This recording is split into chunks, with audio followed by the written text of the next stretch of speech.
Luis López Silgo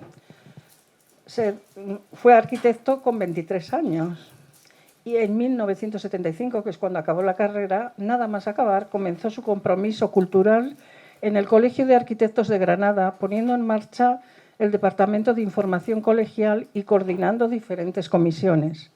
Ese mismo año, cuando el ayuntamiento estaba decidido a destruir el barrio de San Matías, este chaval, cuando era chaval, junto con otros compañeros que acababan de terminar la carrera, demostró que ya había adoptado un sentimiento y un compromiso ciudadano con sentido crítico constructivo, con la intención de corregir errores o carencias de la propuesta municipal para procurar una mejora de las condiciones y de los resultados para la ciudad. Ejerció su profesión, porque está felizmente jubilado, en Granada, en Valencia y la última etapa entre Granada y Madrid. En Valencia actuó como arquitecto municipal y además, entre las actividades culturales del Colegio de Arquitectos de Valencia, fue el director de ICARO. Impulsó numerosos proyectos de restauración de los mercados históricos de Valencia, redactó el primer programa de peatonalización del centro histórico e hizo numerosas intervenciones. Allí fue inspector de patrimonio del Centro Histórico de Valencia en la Consejería de Cultura. También ha sido miembro del Comité Nacional Español de ICOMOS España y ha colaborado en la redacción de diversos informes sobre bienes inscritos en la lista del Patrimonio Mundial. Ha sido premiado en varios concursos. Nuestro invitado sabe de lo que habla porque ha restaurado varios monumentos, entre ellos el Palacio de Exposiciones de Valencia, de 1909, el Palacio Episcopal de Orihuela, monumento nacional, y el que le valió la medalla de oro Europa Nostra en el 2003, que es el Mercado de Colón de Valencia. Por supuesto, ha escrito numerosos artículos y libros y con su dilatada experiencia constituye la base del curso de restauración básica que imparte en diversos colegios de arquitectos y arquitectos técnicos desde el 2004 con gran aceptación. Exponente habitual del máster sobre regeneración urbana del Instituto Valenciano de la Edificación y ha pronunciado en numerosas conferencias en universidades, colegios de arquitectos y otras entidades. Ahora bien, el mejor año fue el 2015, cuando Luis publicó en el diario Ideal de Granada un artículo titulado Deconstruyendo el atrio e impartió una conferencia exponiendo argumentos contrarios a la construcción del proyecto del Centro de Visitantes de la Alhambra. Tras la actuación de la plataforma SOS Alhambra y el informe de ICOMOS basado en razonamientos similares, el proyecto fue descartado. Gracias a Dios. He señalado que ese año, el 2015, fue un buen año para Granada. Salvó la Alhambra, para ICOMOS y para nuestra amistad que perdura. Recién elegida, además, presidenta del Comité Nacional, yo recibí la llamada de SOS Alhambra y tuve la suerte, enorme suerte, de reunirme con un grupo de ciudadanos que tenía toda la documentación recogida y estudiada, todos los problemas analizados con conocimiento, rigor y totalmente decididos a defender, con la seguridad que da el buen criterio y el conocimiento, un bien como es la Alhambra, que es patrimonio de todos. El proyecto del atrio de la Alhambra tenía los mismos problemas que el no proyecto de nuevas puertas en la Catedral de Burgos, que como todos sabemos no existe proyecto. ¿Cuáles son las coincidencias? Pues que en ambos casos son actuaciones absolutamente innecesarias y de un precio desorbitado. La incompatibilidad de la intervención que se pretende con el valor universal excepcional del bien protegido. En tercer lugar, el incumplimiento en ambos casos de la obligación de la autoridad competente de comunicar al Centro del Patrimonio Mundial de la UNESCO cualquier intervención prevista sobre el bien incluido en la lista del Patrimonio Mundial. Y en cuarto lugar, que no es menos importante, la utilización de un personaje mayor de edad, mayorcísimo de edad, diríamos viejo en otros momentos, para callar la boca a los que velamos por la conservación del patrimonio. El gran deseo de un artista es poder dejar su firma en un bien cultural patrimonio del mundo, creyéndose que así forma parte del patrimonio mundial él mismo.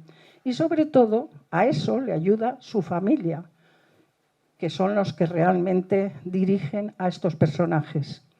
Lo perverso es que solo las personas avaras, ególatras y con una edad avanzada se dejan utilizar por esta tentación y aceptan indecorosos la propuesta. Los granadinos fueron capaces de paralizar la burrada del atrio, lo que supone un logro de la acción ciudadana. Los burgaleses esperamos lograrlo. Y que Santa María, pulcra et decora, no sufra la enorme agresión en su portada con el rostro de Antonio López, que cree que es Dios. Para terminar, resalto lo que yo llamo el pensamiento silgo. Es tener una actitud crítica positiva, rigurosa y valiente. Y la necesidad que nos dice a todos de que todos los ciudadanos, independientemente del título que tengamos, de la titulación, quiero decir, de los cargos o de la posición social, tenemos que ser conscientes de que tenemos todo el derecho del mundo a expresar nuestra opinión, ya que como ciudadanos estamos incluidos en los criterios de valoración del patrimonio que están bien determinados y escritos en las cartas de restauración por la política cultural de la UNESCO y por la legislación de cualquier país democrático, como es España. Muchas gracias y vamos a escucharle.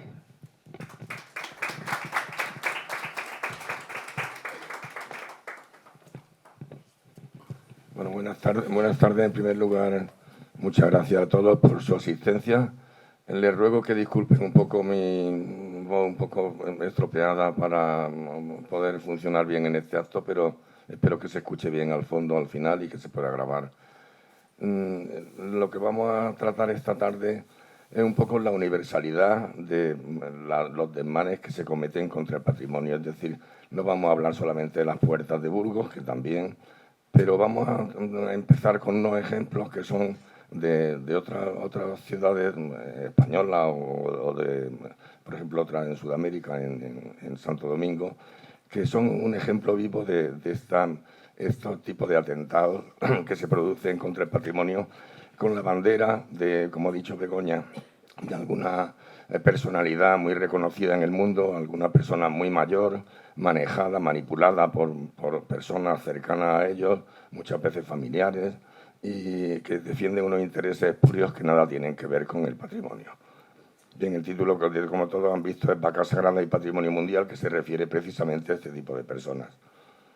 En primer lugar, vamos a hablar brevemente de los criterios patrimoniales y la crisis de la arquitectura. Le advierto ya de entrada que esta charla está orientada un poco desde esta definición de la mirada oblicua que aparecía en un libro sobre José Saramago y que dice que la mirada oblicua es la que está atravesada por el error, la duda y la sospecha. Es la que pone en cuestión lo que se mira o la que hace pensar en la posibilidad de otra respuesta a lo establecido, pensar que no hay verdades definitivas.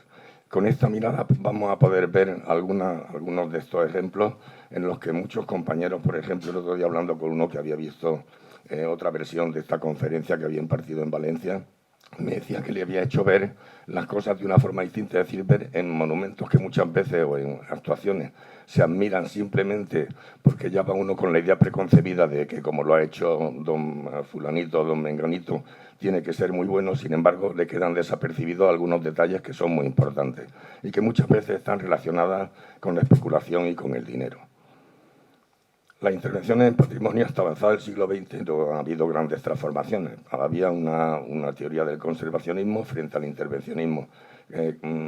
Empieza a aparecer el término conservación que va sustituyendo paulatinamente al de restauración, porque es mucho más apropiado, porque se trata sencillamente de que los monumentos y los edificios no se sigan deteriorando.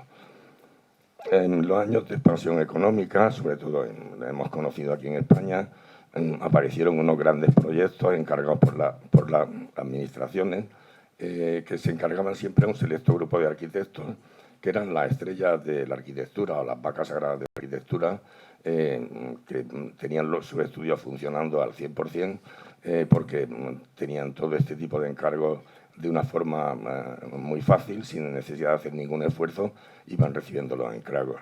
Normalmente eran trabajos de nueva planta que son mucho más rentables que las intervenciones en patrimonio. Con la llegada de la crisis inmobiliaria se reduce todo este tipo de grandes proyectos impulsados por la Administración y entonces todos estos grandes estudios de la arquitectura empiezan con una decadencia en su actividad económica, con reducciones en los medios materiales y humanos, y se ven obligados a buscar trabajo de otra manera. Entonces, estas estrellas de la arquitectura surge además una competencia feroz entre ellos, que llegaron, por ejemplo, a raíz del concurso del Reichstag en Alemania, Santiago Calatrava, rajar de otro compañero como era Norman Foster, diciendo: arquitectos como Foster que se venden trabajando son cada vez más numerosos, la profesión es muy dura, está llena de mafias y muchos de los arquitectos se han convertido en negociantes. Es cínico lo que está ocurriendo, pero el más cínico de todo era precisamente él, que era quien se estaba lucrando de este tipo de trabajos. El patrimonio mundial empiezan a aparecer, a verse determinados grandes proyectos avalados por estas estrellas de la arquitectura, normalmente además con propuestas que eran muy invasivas y que eran carentes por completo de cualquier justificación patrimonial. Y esto empezó a sufrir el rechazo, como ha comentado Begoña, de determinados colectivos ciudadanos, algunos profesionales y en ocasiones también con el rechazo de los informes preceptivos que tenía que hacer la UNESCO. Normalmente en este tipo de trabajo se utiliza lo que se llama el argumento ad verecundiam, que es una falacia en el uso indebido de la autoridad, es decir, consiste en una estratagema dialéctica que alude al prestigio del autor para acallar las voces discrepantes, pero sin aportar ninguna razón ni ningún argumento que avalen las actuaciones en sí mismas. Se usan para combatir la oposición popular o la crítica profesional, tomándonos a todos los demás por ignorantes, cuando, como ha dicho Begoña, todos tenemos derecho a dar nuestra opinión. Hay muchos arquitectos que tienen el premio Pritzker, que se suele denominar como el Nobel de la Arquitectura, y que se han prestado a este tipo de proyectos especulativos. Son unos trabajos desmesurados e injustificados. Veremos, por ejemplo, el de la Alhambra que ha comentado. Era un proyecto que en la normativa se autorizaba a construir algo así como 5.000 metros cuadrados, y el proyecto, cuando empieza a evolucionar, se convierte en más de 30.000 metros cuadrados en el mismo sitio. Era una barbaridad, como vamos a comprobar a continuación. Esto supone siempre incrementos de edificabilidad en lugares que deberían ser tratados con el máximo respeto y en los que a las actuaciones, las intervenciones particulares no les están permitidos este tipo de mejoras. Sin embargo, cuando aparece una de estas vacas sagradas se le permite todo lo que quiere. Esto ha venido a desmitificar a las vacas sagradas, que se han considerado en estas ocasiones con derecho a poder intervenir a su antojo en los bienes más emblemáticos de nuestro patrimonio. Bien, pues hay otra serie de aportaciones de otros campos artísticos en intervenciones sobre bienes patrimoniales que no estarían permitidos, como digo, al común de los mortales y que podrían producir graves perjuicios. También, a raíz de esto, surgen una serie de profesionales que no tienen ese nivel de grandes estrellas, pero que se ven animados a ensayar estas ocurrencias al amparo de las actuaciones realizadas por sus mayores. Como primer ejemplo de actuaciones impropias en un bien patrimonial, yo siempre recuerdo el Museo d'Orsay de París, que muchos de ustedes, seguramente la mayoría, si han estado en París, lo habrán visitado, el Museo de los Impresionistas, un proyecto realizado por Gae Aulenti, una arquitecta que en 1986, hasta ese momento solamente se dedicaba al diseño de mobiliario y de escenografías y colaboraciones en revistas, pero se le encargó este proyecto que venía avalado además por el presidente de la República. Este museo tuvo un gran impacto mediático y se le reconocieron muchos méritos como una actuación poco menos que ejemplarizante en las escuelas de arquitectura, en las revistas, etc. Se había construido el museo en lo que era una antigua estación ferroviaria. Sin embargo, algunos de los arquitectos que en aquella época habíamos acabado la carrera recientemente, este museo es del 84 y yo, como ha dicho Begoña, acabé en el 75, no alcanzábamos a encontrarle las virtudes a la intervención, porque veíamos que para instalar un museo cuyo contenido era admirable, sin embargo se había producido una agresión tremenda al edificio que, sin embargo, nadie era capaz de advertirle. Es decir, se entraba al museo, todo el mundo salía maravillado, pero nadie se daba cuenta de que el edificio había desaparecido. Lo vamos a ver en la fotografía siguiente. Esto era el espacio magnífico de la estación, con una luminosidad tremenda, con esas bóvedas acristaladas magníficas. Y aquí vemos cómo era en la situación anterior. Y vemos cómo, sin embargo, toda esta intervención en el centro del espacio hace un incremento del volumen dentro del propio edificio, construyendo estas casetas, estos edículos, para poder albergar los cuadros que necesitaban una iluminación muy tenue y que, sin embargo, estaban en contradicción con las características del edificio, y además estaban llenando el espacio, desvirtuando por completo su verdadera materialidad. Aquí la estación ha desaparecido completamente. Sin embargo, como digo, el proyecto fue muy admirado. Aquí vemos cómo están construidas esas casetas para poder alojar los cuadros, que bueno, si el edificio no reunía condiciones para ese tipo de museo, lo que tendrían que haber hecho era construir un edificio nuevo en otro lugar y este edificio dedicarlo a otra actividad que permitiera contemplar y admirar el edificio en su grandeza. Sencillamente era una elección inadecuada porque las dimensiones eran insuficientes y obligaron a tener que construir lo que yo llamo chabolizar los edificios históricos, que es construir casetitas dentro de los grandes espacios para poder albergar el programa de usos. Las condiciones luminosas, como he comentado, tampoco eran las apropiadas para ese tipo de cuadros, con lo cual era completamente inadecuada la elección. Este reuso de edificios históricos se ha dado mucho y sufren diversos niveles de transformación con el abuso de esa especulación interna, esa chabolización interna, con la multiplicación de las superficies útiles, la construcción de plantas intermedias, elevación de alturas de cubierta, etcétera. Como vamos a ver, por ejemplo, en el CaixaForum de Madrid. Muchos de ustedes también habrán visto ese edificio, habrán visto el contenido. Para mí no es un contenido que sea tampoco admirable, pero bueno, un contenido de un cierto nivel cultural. Y este está construido precisamente por un equipo que son premios Pritzker en el año 2001, Herzog y de Meuron, que son dos arquitectos suizos muy acreditados en el mundo profesional.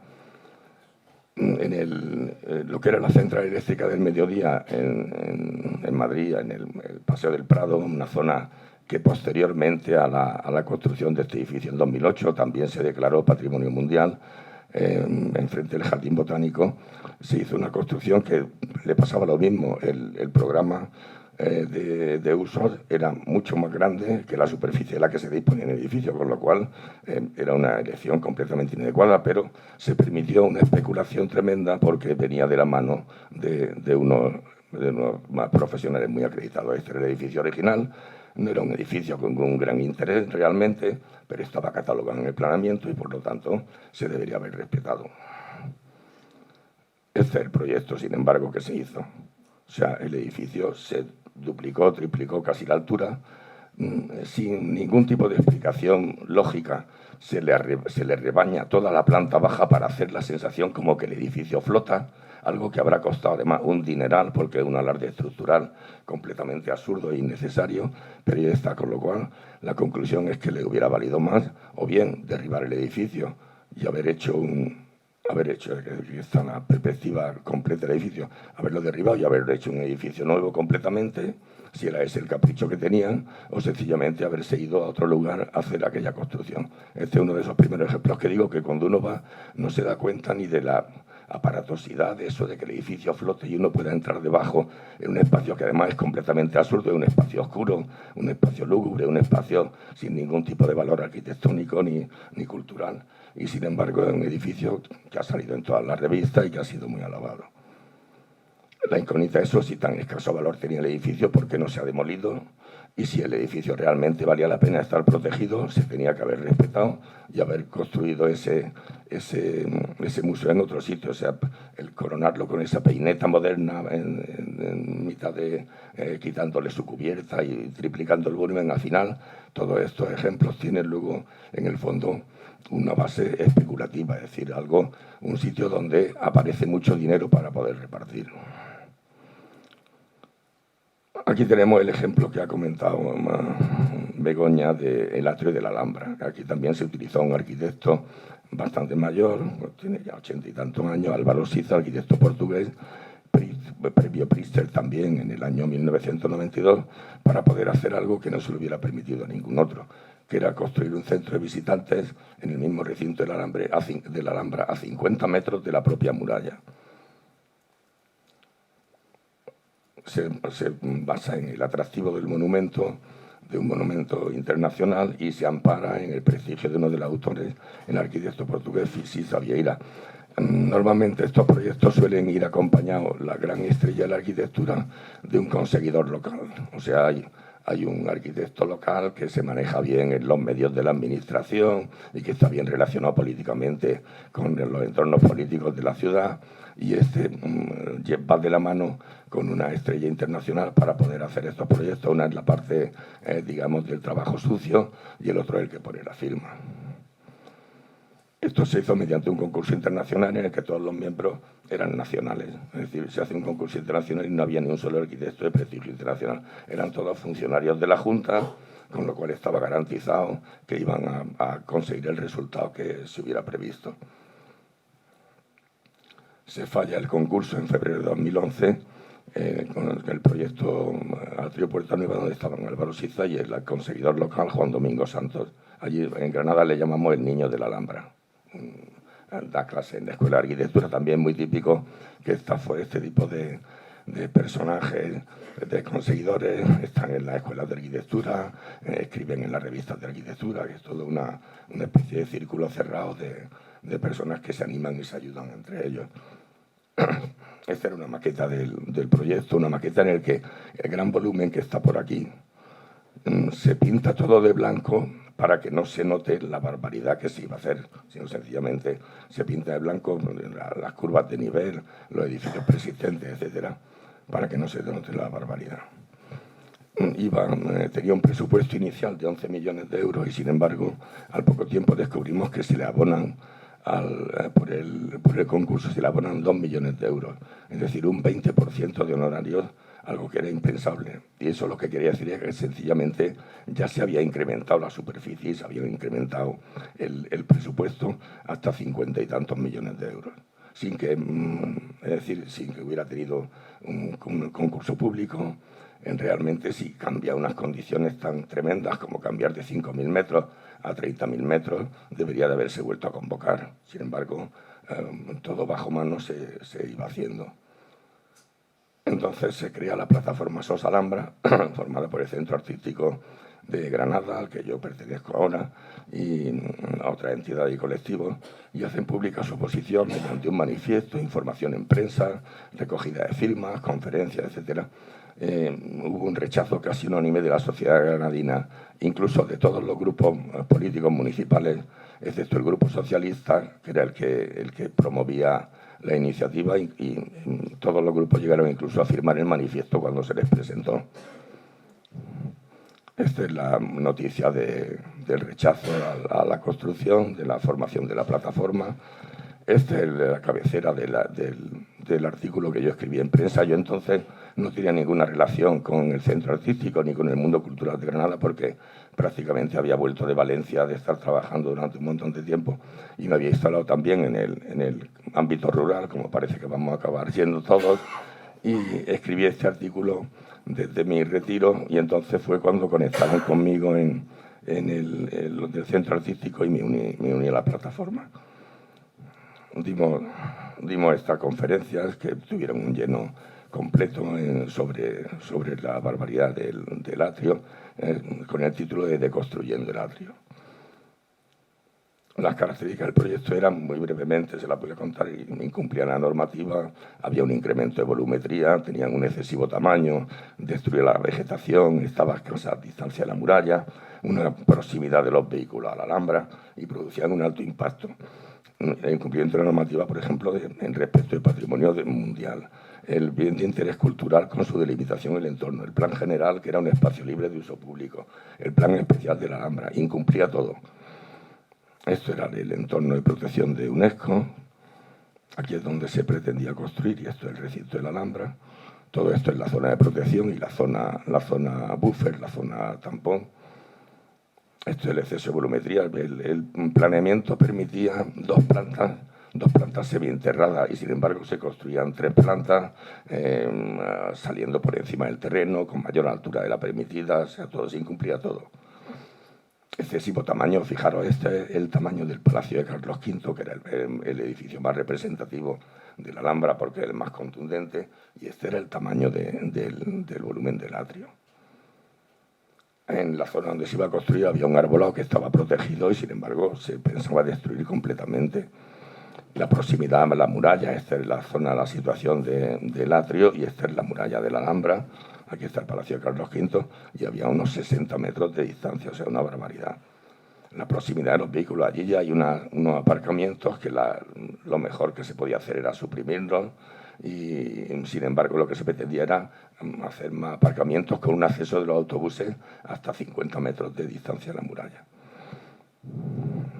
Entonces, al final se concluía que aquello iba a tener un alto impacto.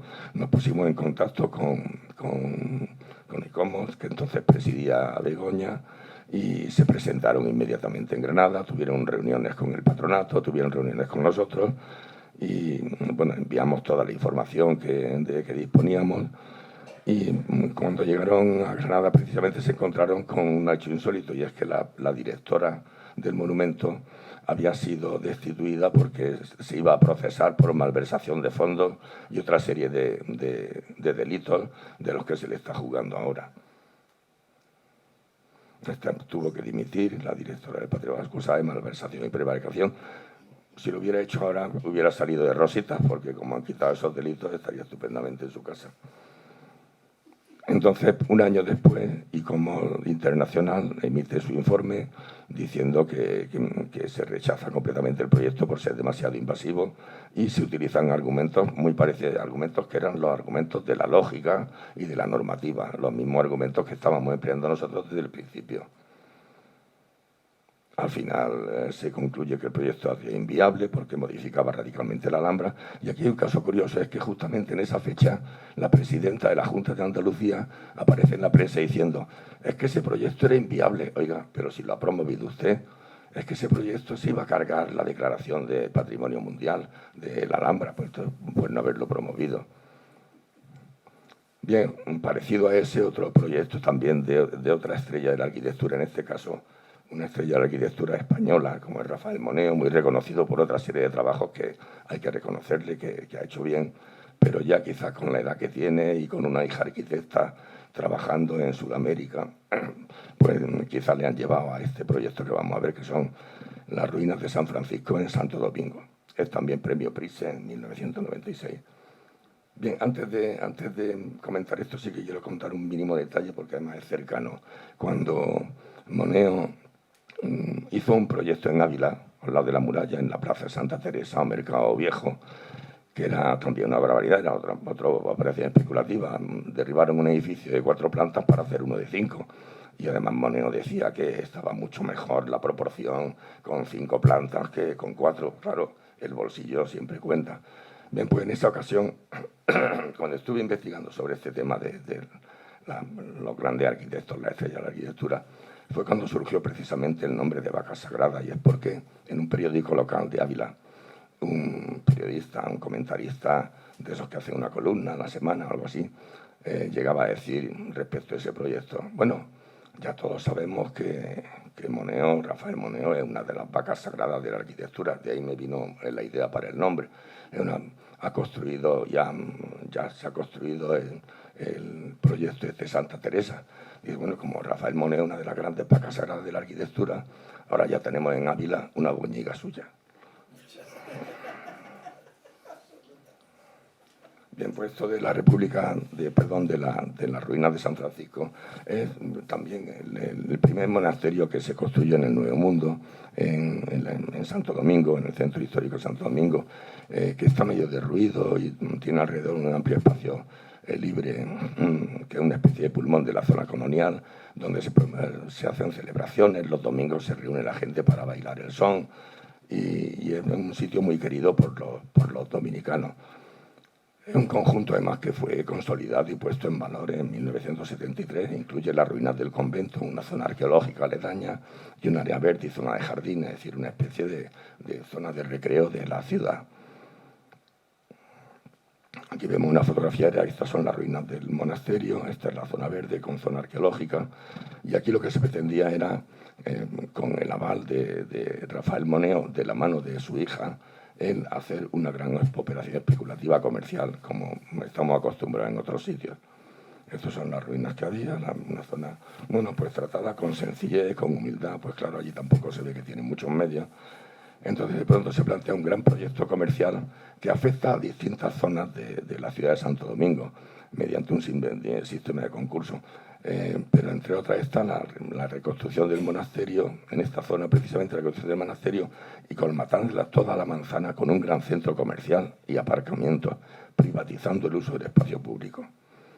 Este era el proyecto, es decir, las ruinas del monumento y todo esto son construcciones comerciales, aparcamientos subterráneos, etcétera. Es decir, quitarle a los ciudadanos una zona que es suya de expansión para convertirla en un elemento privativo para poder obtener beneficios económicos.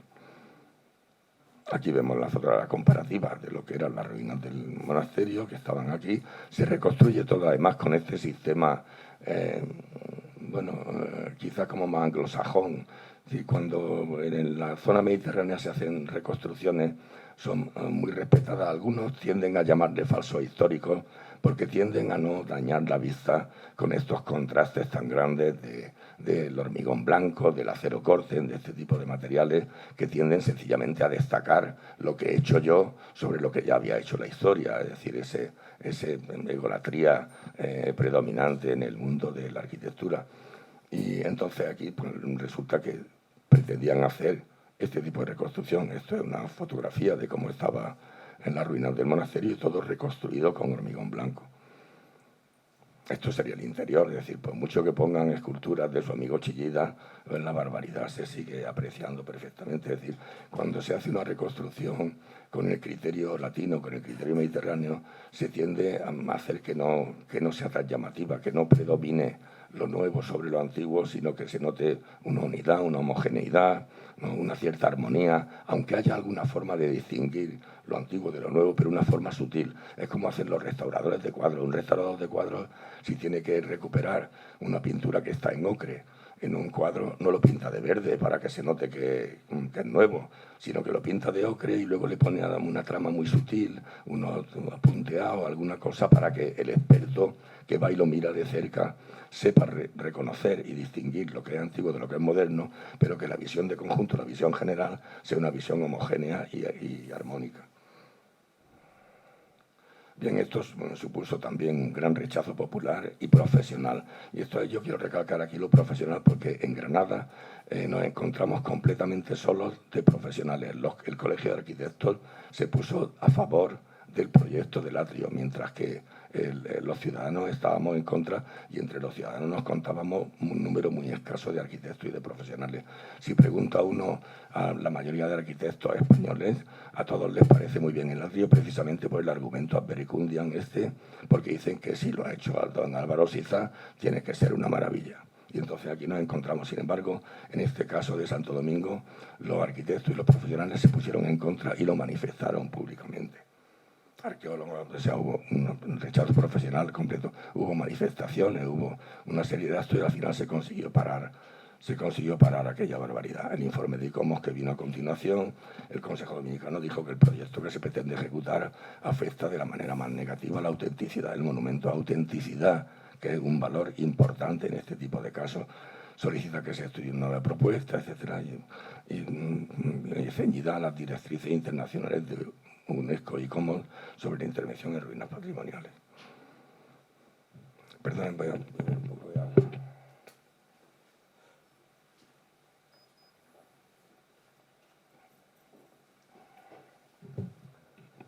Este es el punto de intriga antes de empezar con el meollo de la cuestión.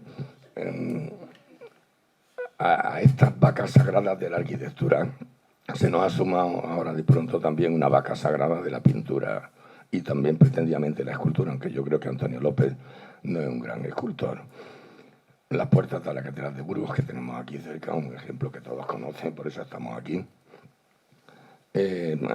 planteadas, porque que no proyectadas, sino planteadas en 2021 como gran contribución al octavo centenario de la catedral.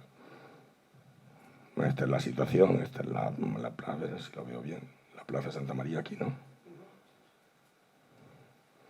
Sí, pues está en la llana, esta zona de aquí, pero es exactamente aquí donde hemos estado esta mañana, estas puertas de aquí, ¿no? Bueno, la Catedral de Burgos está en la lista de Patrimonio Mundial desde 1984, que fue el año en que la gran mayoría de monumentos importantes españoles se adhirieron a la lista de Patrimonio Mundial. El autor de las puertas, Antonio López García, un conocido pintor hiperrealista, conocido de todo el mundo, Premio Velázquez de Artes Plásticas en 2006, una gran vaca sagrada de la pintura contemporánea. Fue también algo curioso que me llamó la atención investigando sobre su currículum, que fue Premio Nacional de Arquitectura en 1965, pero era porque diseñó una fuente para la plaza de Pedraza, en Segovia, junto con el arquitecto, que era el verdadero premio Heliodoro dos Morel.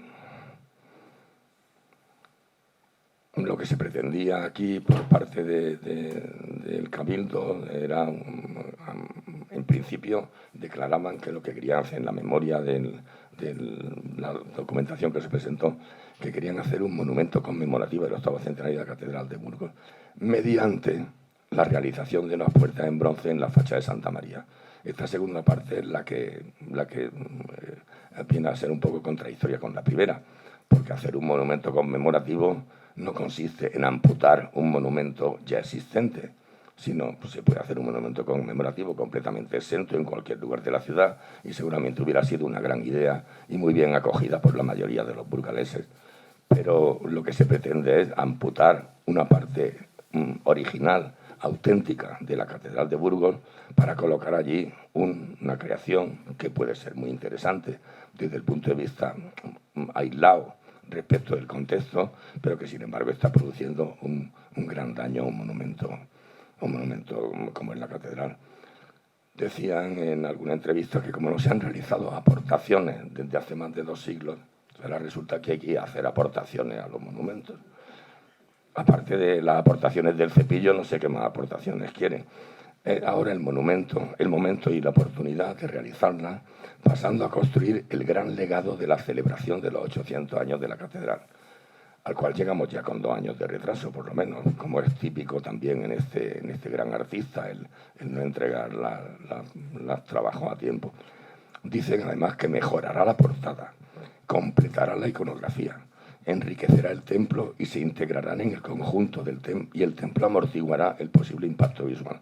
Todo esto son justificaciones filosóficas de dudosa comprobación, porque mejorará la portada. ¿Por qué? ¿Dónde está la justificación, la comprobación de que eso va a mejorar la portada? ¿Cómo se puede comprobar que completará la iconografía o que enriquecerá el templo? Enriquecerá económicamente. Que se integrará en el conjunto, pues tampoco está demostrado ni es demostrable. Todo esto presupone efectos que no son demostrables y que por lo tanto no tenemos por qué comulgar con ellos. No se trata realmente de una intervención autónoma, como comentaba antes, sino que lo que hace es introducir modificaciones muy graves en otro edificio existente. La Catedral de Burgos, Patrimonio Mundial, no está justificado para realizar una aportación, sea necesario acometer primero una mutilación. Se pretende eliminar los elementos impropios propios del monumento, como son las 3 puertas originales.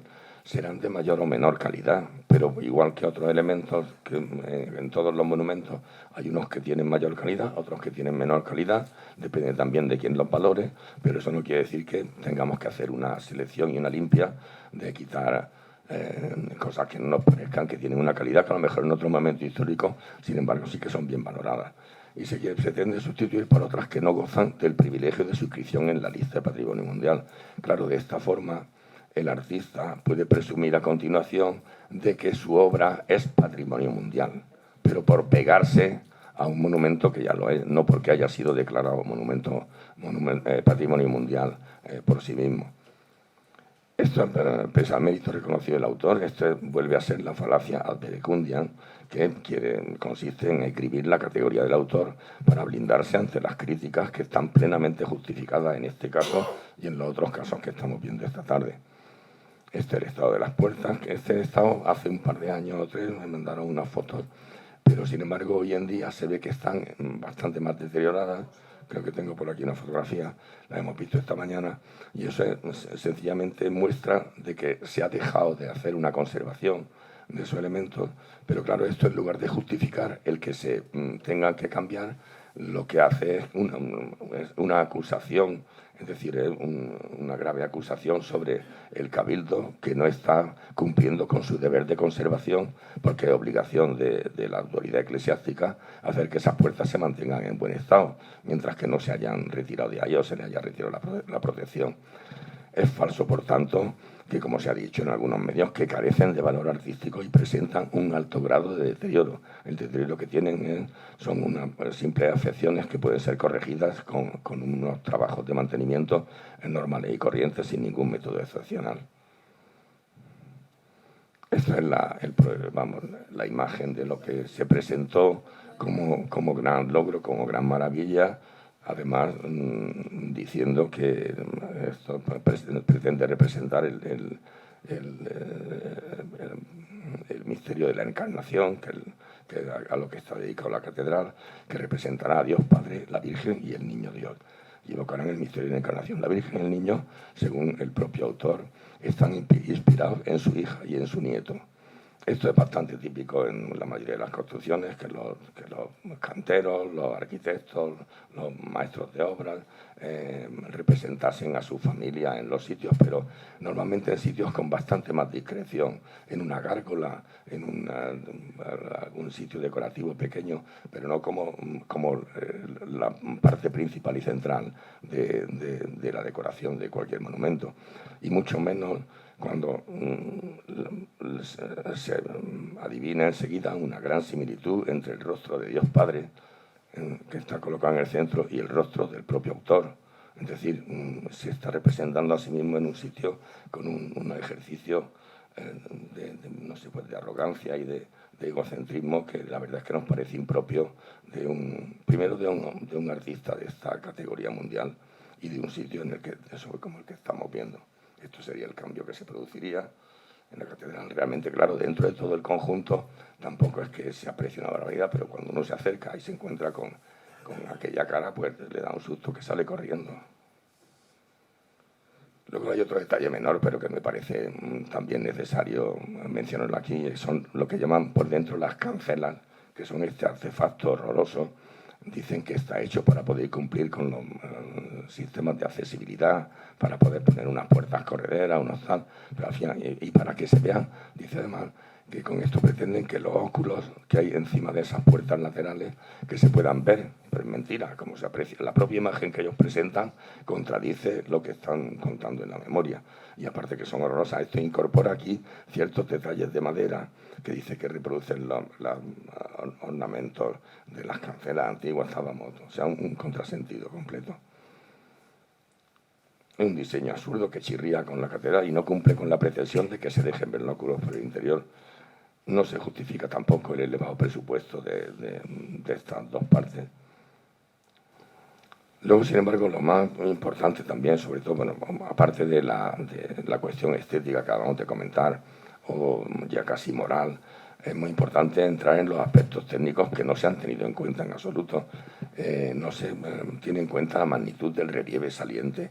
En lo que son cálculos de estructuras, nos resulta muy importante que haya un equilibrio de fuerzas.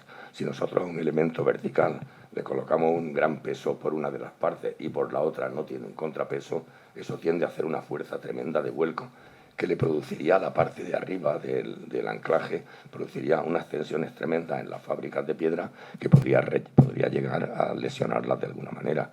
No se calcula tampoco el peso al medio de las piezas, el peso.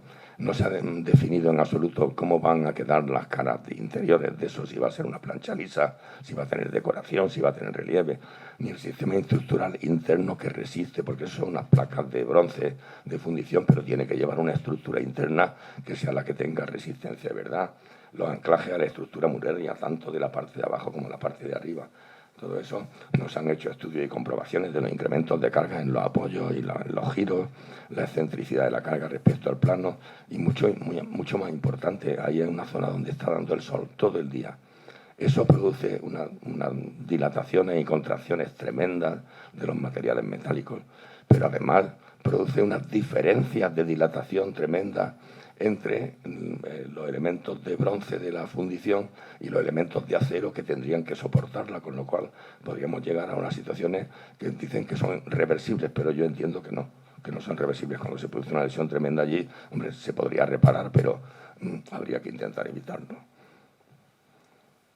Bueno, luego hubo una primera alarma de un arquitecto, precisamente amigo mío, que hizo un artículo en el periódico que puso un poco ya sobre aviso a mucha gente, a gente interesada en el patrimonio, y cómo también se pronunció inicialmente diciendo que había que valorar la autenticidad de los elementos que se pretende eliminar, que son contemporáneos de la portada y que además estaban en buen estado. Se comentaban también las posibles afecciones a las fábricas con ese aumento de cargas, los sistemas de anclaje, el tratamiento de la cara interior, y se aconsejaba el desistimiento del proyecto para estudiar alternativas que no repercutan negativamente en el valor universal excepcional de la catedral. Llegaron a decir que dejaría de ser patrimonio de la humanidad, patrimonio mundial, si se cambian las puertas. Se crea entonces la plataforma Puertas No, de la que muchos de ustedes forman parte, que hizo un comunicado como este en el diario, en el periódico El Diario. La plataforma Puertas No, que cuenta ya con 65.000 firmantes, llegaron a conseguirse hasta 80.000 firmas en la página Change.org. Organizará mesas informativas por las cárceles y entregará chapas reivindicativas con el fin de que el proyecto para sustituir las actuales puertas por unas nuevas diseñadas por Antonio López sea retirado.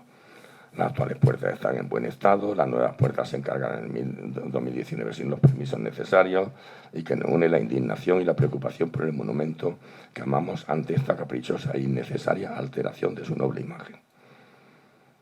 Se hicieron toda serie de actos, de manifestaciones, de carteles, recogida de firmas, en rechazo social y profesional a las nuevas puertas de la catedral se multiplica. Esto es una reseña de la plataforma Change.org, donde se dice que ya se habían alcanzado cerca de las 80.000 firmas. Y luego, sin embargo, pasó los fastos y los actos conmemorativos del 8º centenario, han pasado ya un par de años, las puertas siguen sin verse, sin entregarse, no hay proyecto, no hay estudio de impacto patrimonial que se le solicitó por parte de ICOMOS desde el primer informe, y el Cabildo, sin embargo, sigue adelante haciendo oídos sordos a todas las advertencias de ICOMOS y a la opinión pública. ICOMOS se mantiene invariable y el Cabildo, sin embargo, continúa adelante con su proyecto que no tiene proyecto. Y como ha preguntado la Junta por la evaluación de impacto patrimonial, y seguimos sin saber nada de eso. Luego ha habido últimamente algunas reuniones, intentos de acercamiento y tal. Yo creo que más bien de cara a la opinión pública que en la realidad, porque cada uno está en su posición, y como lógicamente está en su posición de mantener la legalidad y de hacer que no se cometan atropellos. Y sin embargo, por parte de la catedral, aunque se dice que se quiere hacer caso a todos los dictámenes y que se quiere hacer sin que haya ningún tipo de contradicción con la normativa ni con la opinión de la autoridad de los estamentos que tienen que dar su dictamen sobre esto. Sin embargo, estamos ahí en un impasse en el que cada uno está en su sitio y esperemos a ver cuál es el resultado. Confiamos en que la presión popular se siga manteniendo y al final consigamos que no se haga un atropello más, como se ha conseguido en algunos de los casos que hemos visto anteriormente. Luego, todo esto, ya muy brevemente para terminar y por referirme a una serie de casos de aquí de Burgos que conozco directamente por haber participado con Begoña en algunos de los informes que se hicieron sobre las actuaciones, pues hablaremos de ciertas secuelas, aportaciones e imitaciones. A raíz de este levantamiento de la veda que se emprende por las vacas sagradas que naturalizan la esencia de estos entornos, se da lugar a una serie de intervenciones que, no viniendo avaladas por grandes profesionales, por profesionales reconocidos mundialmente, con premios Pritzker, como estos 3 casos que acabamos de ver, pero hay una serie de autores locales, ¿no? Y como este tipo de personajes de la profesión que están metidos en los círculos culturales de la profesión, están metidos en las escuelas de arquitectura, en las revistas de arquitectura, un poco en lo que entre ellos se llaman la élite profesional, pues se atreven a esta interpretación del patrimonio desde una visión narcisista que se extiende a los trabajos más insignificantes, muchas veces donde autores irrelevantes quieren dejar la impronta de su firma. Ante esto, ya hace mucho tiempo, en los años 80, Manuel de las Casas, un gran arquitecto muy discreto, que fue director general de arquitectura durante la primera época de la transición, en los años 80 y poco, decía una frase que a mí me gusta contar mucho en el curso que imparto sobre restauración básica a los nuevos profesionales. Normalmente estos cursos suelen venir arquitectos como recién terminados hace menos de 10 años, arquitectos, personas de 30 años, 35.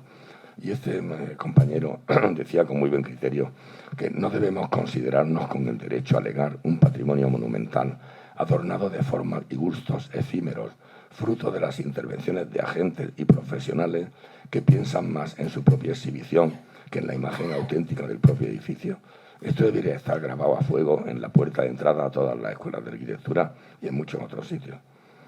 Bien, pues de este tipo tenemos alrededor de la Catedral de Burgos, parece que se han acumulado ahí como un avispero una serie de actuaciones que pueden entrar, encuadrarse dentro de este tipo de intervenciones. En primer lugar, ya hemos visto lo de las puertas de la Catedral, de la Plaza Santa María, pero tenemos en segundo lugar todo el caso de las intervenciones en la llana, que es precisamente en la otra fachada de la Catedral. Ahí tenemos el caso de las farolas que se pretendían poner en esa zona para cerrar la perspectiva, la falsa medianera que también sigue todavía en litigio. Tenemos también el concurso del museo, del archivo municipal, con la ampliación del Palacio de Castilfalé, y tenemos también una pequeña intervención también que había prevista en el Museo Ciriano, que también dio lugar a una polémica y a una oposición vecinal que finalmente se saldó a favor de no hacer la barbaridad.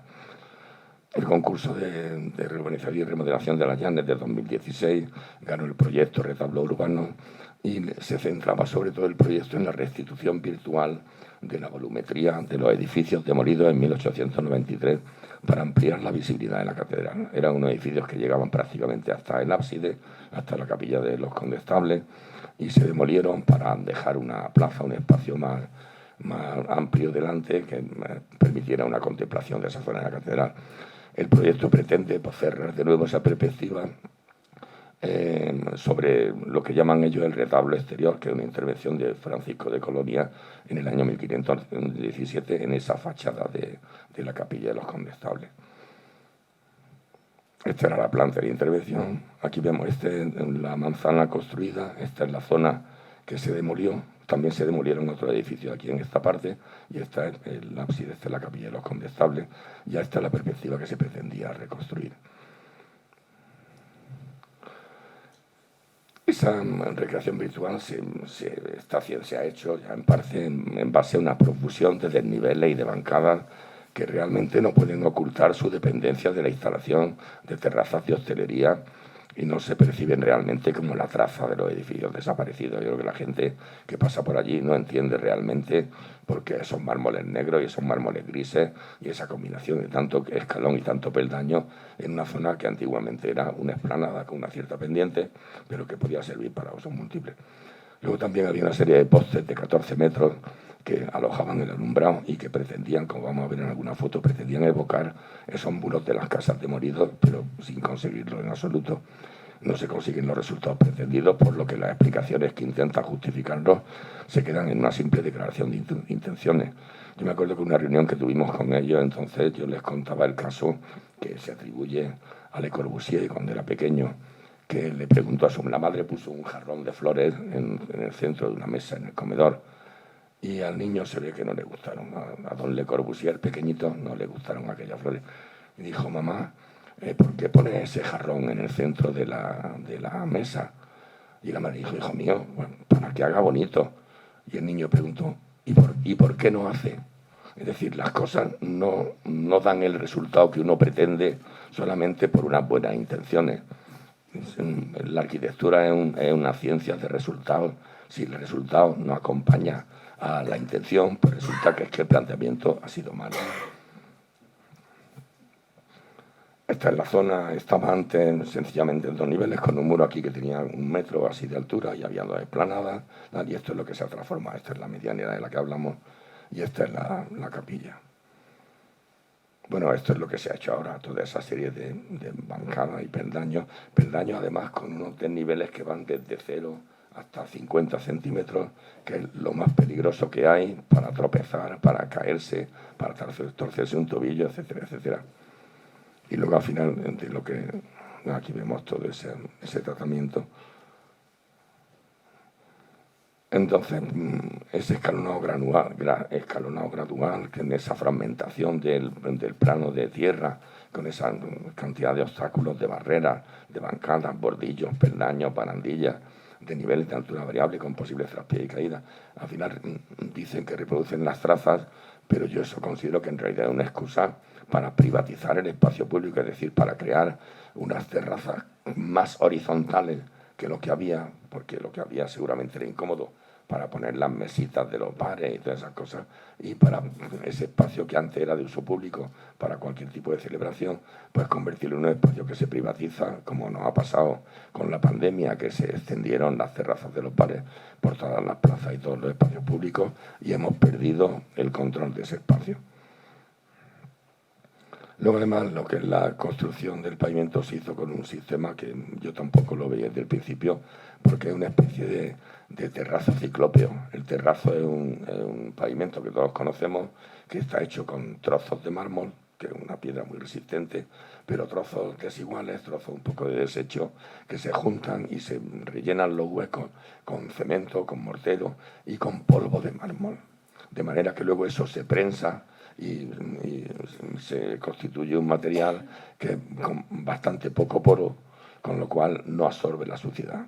Sin embargo, en este caso, el prensado no se ha podido hacer. Es decir, por la propia naturaleza de la construcción de esto, es un material que no está prensado, con lo cual no se ha podido cerrar el poro y está absorbiendo la suciedad de una manera tremenda. Aquí lo vemos, estas fotografías que me las envió Begoña son de toda la suciedad que hay acumulada en el pavimento, y en algún sitio han hecho una prueba de limpieza para ver cómo podría quedar. Pero claro, toda esa limpieza no cierra el poro.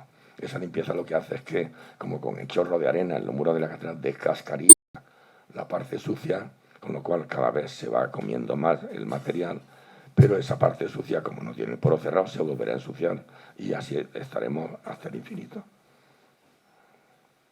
Esta es la otra parte del proyecto, es lo que decía de esos postes. Pretendían reconstruir esta visión, es decir, el retablo urbano que yo decían de Francisco de Colonia, enmarcado simétricamente con las fachadas de los 2 edificios laterales, pues como aquí habían desaparecido estos edificios, construir esa serie de postes para imaginarse que ahí sigue habiendo un volumen y que el retablo se centra en la perspectiva. Esto es un absurdo, primero porque no se consigue el efecto deseado, pero además es que es mucho más fácil que todo eso para poder reconstruir esa simetría. Fijaros que aquí en esta foto, aquí al no poner los postes, pues seguimos estando a una distancia mayor que de este lado, pero es que sencillamente si das 4 pasos hacia atrás ya tienes recogida la perspectiva que pretendías. No hace falta ningún artificio, sencillamente un poco de sentido común. Entonces esos postes fueron rechazados y como tuvo una guerra tremenda con el equipo y con el ayuntamiento para que fueran retirados, presentaron decenas de propuestas diferentes. Yo cuando de un proyecto se presentan muchas alternativas distintas, pienso que no tiene una base sólida, que no tenemos un razonamiento contundente. O sea, cuando tú tienes una idea clara, resulta muy difícil apartarse de ella. Entonces aquí primero se decía que este escalonamiento era para reproducir el grosor de los muros del origen de esas casas. O sea que eso, a no ser que te lo expliquen por escrito allí, te den un panfleto cada vez que pasas por la calle, no te enteras, porque además no responde a las verdaderas dimensiones de los muros de esas casas. Los muros de esas casas no tenían en la planta de abajo 4 veces más espesor que en la planta de arriba. Pero bueno, no se consiguió el efecto y al final se consiguió que se renunciase a las farolas, y la verdad es que eso ha sido una batalla también ganada, en este caso con poca o ninguna intervención ciudadana, pero por lo menos ahí Comos sí que ha hecho bien su papel. Luego está el asunto de la falsa medianera, en la que yo participé directamente porque es un muro que queda completamente ciego enfrente de la catedral, que es una aberración urbanística. Es decir, cuando se hizo en su día, se demolieron las casas que se pretende reconstruir, como decía, esa volumetría se dejó sin resolver. O sea, una medianera es un muro que está entre dos edificios privados. Medianera. En cuanto que quita uno de esos edificios, ya no es medianera, ya es fachada. Sin embargo, y como por ejemplo en este caso, se sigue empeñando en llamarle medianera a día de hoy, cuando en el plan general, desde el año 2014, me parece, que se aprobó la última versión, el plan general determina que esto es una medianera, porque el espacio que hay al otro lado del edificio, perdón, que es una fachada, porque el espacio que hay al otro lado del edificio construido es espacio público, con lo cual tiene todas las condiciones de fachada. Sin embargo, cuando se convirtió aquello de medianera en fachada, no se tomaron las medidas para que esa fachada de propio derecho adquiriera los atributos de una fachada como tal, sino que se le revistió con un paramento de ladrillo visto, de arriba abajo, y ya nos quedamos tan panchos. Entonces, yo a raíz de aquello mandé un artículo al periódico de Diario de Burgos, que no me lo reprodujeron tal cual, sino que lo convirtieron en una especie de entrevista donde decía que me parecía que lo lógico para ese paramento era que se le diera el tratamiento de fachada idéntico o similar al que tenían la fachada anterior y posterior del edificio. Aquello lo recogieron los propios vecinos, lo solicitaron y tal, y sin embargo todas las instituciones que están encargadas de informar en esos casos se han negado completamente. Han dicho que no, que eso es una medianera, o que si es una fachada no tiene derecho realmente, es decir, entre tener ese paredón de ladrillo ahí delante a tener un tratamiento de fachada, bien como es la fachada. Yo lo único que hice fue lo más sencillo que se te ocurre, que además, pero sobre todo era porque se entendiera por parte de todo el mundo, no solamente de los técnicos y de los expertos en tal, sino que todo el mundo entiende que si aquí tenemos esa fachada, si el día en que se construyó el edificio, el señor que lo hizo, ya fuera un maestro de obra, un arquitecto, un albañil, quien fuera, sabe que eso es fachada, le hubiera dado un tratamiento completamente noble y completamente parecido al que tienen las fachadas laterales. Sin embargo, ahí están empeñados, están en pleito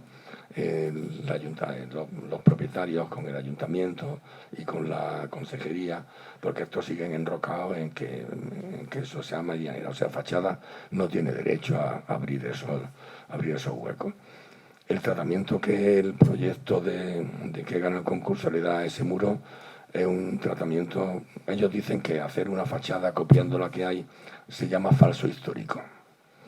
Pero falso histórico, o sea, al final, un falso histórico es algo que pretende engañar a la gente, al personal, como que lo que hay hecho ahí tiene una antigüedad que realmente no tiene. Pero vamos a ver la evolución de los diseños que se han presentado. Lo primero era un muro de pavés retroiluminado, es decir, un muro de ladrillos de cristal con luces por detrás, en los que se iban a poner unas pegatinas de vinilo anunciando no se sabe qué. Luego el segundo, a aquello se le dijo que no, y el segundo era un plano de malla metálica estirada de acero corten de este como oxidado, combinado con un tratamiento similar de la farola. En tercer lugar, han presentado infinidad de propuestas diferentes. En tercer lugar, el que se ha conocido es una serie de escamas cuadradas cerámicas puestas en diagonal, unos cuadraditos en diagonal, como si fueran unas cejas. Un tratamiento un poco parecido al que tenían las medianeras antiguamente, en las medianeras que estaban orientadas al norte, para evitar que las humedades penetrasen y arruinaran la obra. Y al final, sobre ese tratamiento y cómo ha pedido que se modifique la forma artística y que no, esas escamas cuadradas llevaban impreso una especie de pixelado de un grabado que reproduce, o sea, reproduce un dibujo que reproduce un grabado de Mingaerde que refleja por primera vez la configuración urbana de la ciudad de Burgos y además que dice que pretende establecer que la ciudad de Burgos le manda un mensaje a la catedral. No sabemos cuál es ese mensaje, ni sabemos que los ladrillos manden mensajes. Pero al final, y como ha dicho, que se elimine el dibujo y que se queden solamente las piezas cerámicas con un color ocre claro, con colores entonados con el entorno, que al final resulta que es, bueno, este era el primer proyecto, este es el segundo, el de la malla estirada. Aquí vemos cómo la intención de esas plataformas es poner terracitas con mesas y como recomienda modificar la figura pixelada y finalmente tras tantas vueltas y tantas variantes llega a una solución que es revestimiento de piezas cerámicas, tratamiento liso sin pixelado y colores amables entroncados con el entorno. Eso es exactamente lo que hay, un muro de ladrillo, un muro de piezas cerámicas de colores ocres y entonces al final después de tantas vueltas volvemos al punto de origen. A todo esto los vecinos, como digo, se hacen un eco del artículo de la especie de entrevista que publicaron en el periódico y solicitan al ayuntamiento el poder abrir ventanas con un diseño que le ha hecho un compañero de aquí también, pues bastante acertado también, intentando armonizar, intentando que el diseño de esa fachada sea coherente con las dos fachadas que ya existen, y a todo eso han dicho que no. Entonces, y cómo continúa su empeño en llamarle medianería, y dice que por ser carácter de medianera no se puede tratar como fachada, pero es que no lo es una fachada. El ayuntamiento se refiere al paramento como una fachada, como legalmente es, pero dice que no se puede tratar como una fachada porque nunca estuvo concebido para tener ventanas. Vamos a ver. Y los edificios que se demolieron tampoco estuvieron concebidos para derribarlos. Ni los solares de esos edificios tampoco estuvieron concebidos para ser una plaza pública. O sea, ahí se produjo una transformación inducida por el propio ayuntamiento con unos intereses mejores o peores. Seguramente hoy en día se hubiera peleado aquella decisión o se hubiera dicho no, es que la configuración que hay es la que hay y hay que respetarla. Pero en aquel momento se decidió derribarlo y ya que tú conviertes una medianera en fachada, le tienes que dar el derecho, le tienes que conceder la posibilidad de que recoja los atributos de fachada y tenga un tratamiento como fachada y no como ese paredón que hay actualmente. Hay también unos precedentes en la ciudad, justamente en la otra plaza, en la Plaza de Santa María, una fotografía que con esta investigación me facilitó Begoña, una fotografía del año 50 y tantos, y es que este edificio, esto es la calle Santa Águeda, esta es la escalinata, la subida que hay, este edificio se convirtió en este otro. Es decir, se permitió abrir miradores, abrir fachadas, y no solamente eso, sino que esta escalinata que cerraba por completo la planta baja del edificio, se retira para permitir la apertura de un arco que había en esa fachada que estaba cegado, se retira precisamente para darle su configuración original. Y sin embargo, en este otro caso, se han empecinado en que no se haga. Otro caso muy corriente, vamos, esto ya brevemente para terminar, el Palacio Castilfalé parece que es que a los arquitectos, a los políticos, a los responsables de la ciudad les gustan los paredones enfrente. ¿Eh? Que parece que le gustan los paredones enfrente de la catedral, porque en el concurso por el Palacio Castilfalé también es un edificio construido en 1565 con distintas obras de reparación, luego se declaró en ruina y hubo que hacer una restauración, prácticamente una reconstrucción, y del palacio primitivo solo se conservan portadas renacentistas, la planta baja con un patio y la escalera monumental con artesonado de madera. Bien, pues aquí también se hizo un concurso, este era el edificio antes de la restauración, y esto una vez restaurado, en este solar de al lado, que hay es donde se plantea la ampliación, también tenemos otra medianera que actualmente está decorada con unas pinturas y tal, con motivo del octavo centenario. El archivo estaba en una dependencia insuficiente, se traslada al palacio en el 1990, pero en poco tiempo agota su capacidad para albergar el conjunto de documentos y en 2017 se convoca ese concurso. Este concurso intenta adecuar el palacio a las nuevas necesidades y dotarlos de nuevos elementos de servicio, de circulación y de transporte vertical. La ampliación se sitúa en un solar adyacente que es el resultado de la unión de 3 parcelas anteriores, también de edificios derribados hacia 1986-88. Esta es la zona Patrimonio Mundial de la UNESCO, por el entorno de la catedral y el propio Camino de Santiago que pasa por la puerta.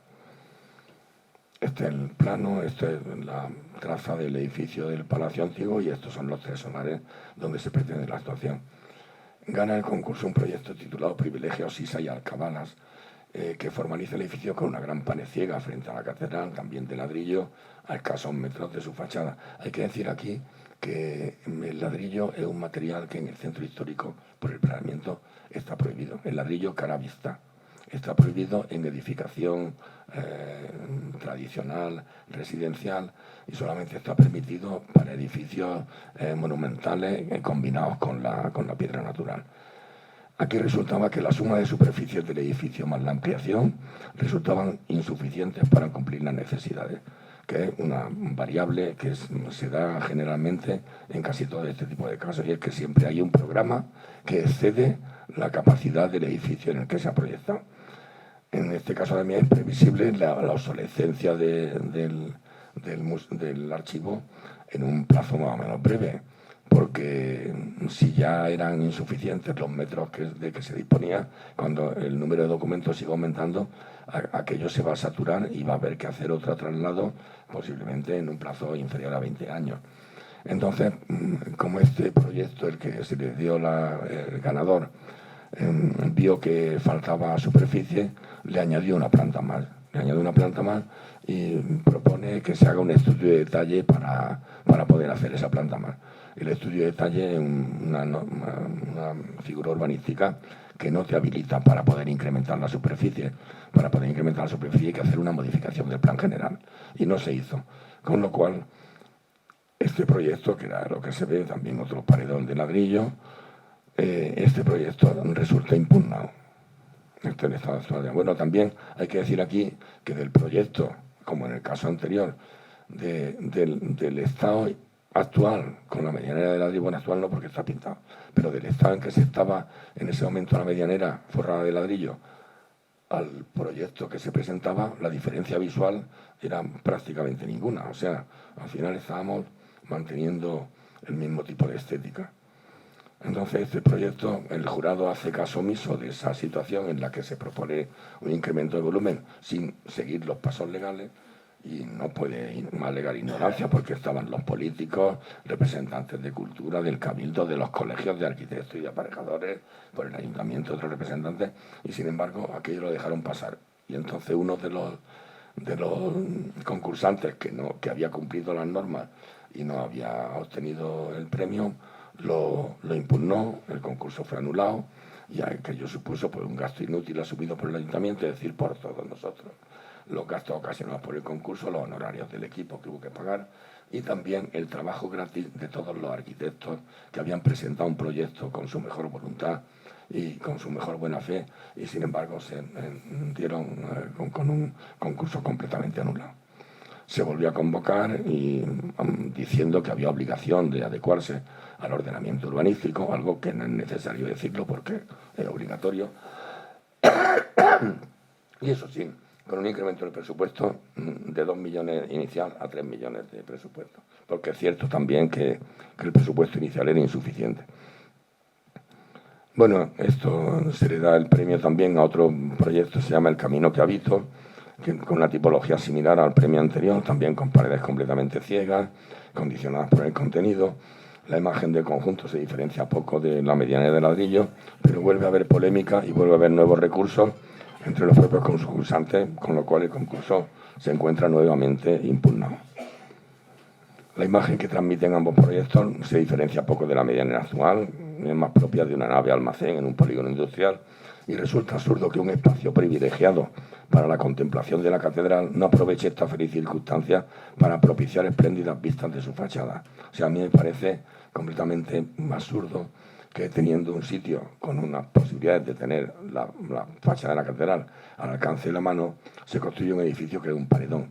Y más todavía, que cuando ese edificio caiga en obsolescencia, cuando ese edificio sea insuficiente para albergar el uso al que se ha destinado, habrá que llevarse el archivo a otro sitio, seguramente a un polígono en el extrarradio, en un sitio donde se pueda ampliar, que es la vocación de un edificio de ese tipo. Es decir, un archivo que siempre va a ir creciendo, o lo haces de no sé cuántos 1000 metros cuadrados, o tienes que ir previendo que se pueda ampliar.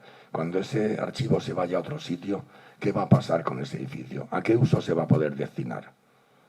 Y a mí no me cabe otro que el Corte Inglés, porque son los únicos edificios que tenemos en las ciudades que tienen sus paredes completamente ciegas.